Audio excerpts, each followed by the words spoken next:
छोटीशी क्षुल्लक चूक. नाही नाही, ठीक आहे ना, मग आत्ता तू जे वागतेस ना ते चुकीचं आहे. मी काय चूक केली? सांगते ना. अरे जो माणूस या जगात अस्तित्वातच नाहीये त्याचा शोध घेताय तुम्ही लोक. आता या सगळ्याचा हिच्यावर काय परिणाम होणार ते सुद्धा माझ्या अनिकाला डावलून तिच्या मनाला काय यातना होत असतील याचा कधी विचार केलेस? हे चुकीचं नाहीये का?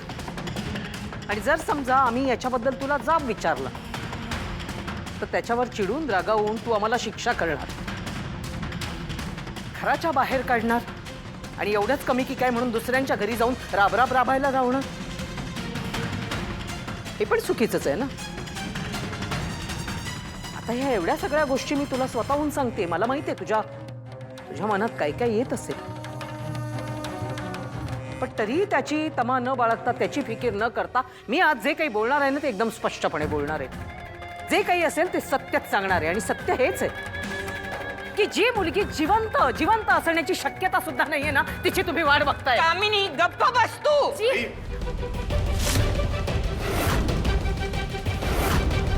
आत्या, खूप बोललीस तू.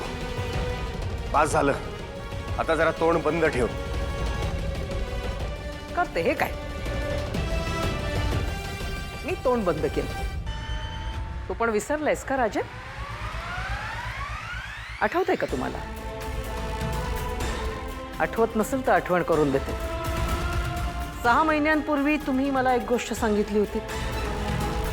येत्या 6 महिन्यांच्या आत तुला तुझी मोठी नात ती सापडली आणि जर का ती सापडली नाही आणि आली नाही तर या प्रॉपर्टीचा 100% हिस्सा अनिकाच्या नावे होईल. मान्य? मला ही अट मान्य आहे. तुम्ही दोघांनी ठरवलं होतं की त्या नातीचा तुम्ही शोध घेणार आहात आणि जर का समजा तुझी ती नात मोठी नात तुला सापडली नाही तर तू ही सगळी प्रॉपर्टी माझ्या अनिकाच्या नावे करून देणार आहेस. आठवते? 6 महिन्यातले बरेच महिने निघून गेलेले आहेत. आता फक्त काही दिवसांचा काळ शिल्लक आहे. आता मला सांगा, या काही दिवसांच्या काळात तुझी ती मोठी नात जिची तू वाट बघतेस ती परत येणार आहे का?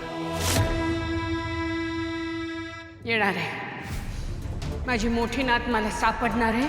ती 15 दिवसात या घरात येणार आहे. काय कशी काय येणार आहे? म्हणजे कशी अशी आकाशामध्ये जसा चंद्र यावा तशी येणार आहे का? हा, पौर्णिमेचा चंद्रच मिळणार आहे जणू. कुठे मिळणार?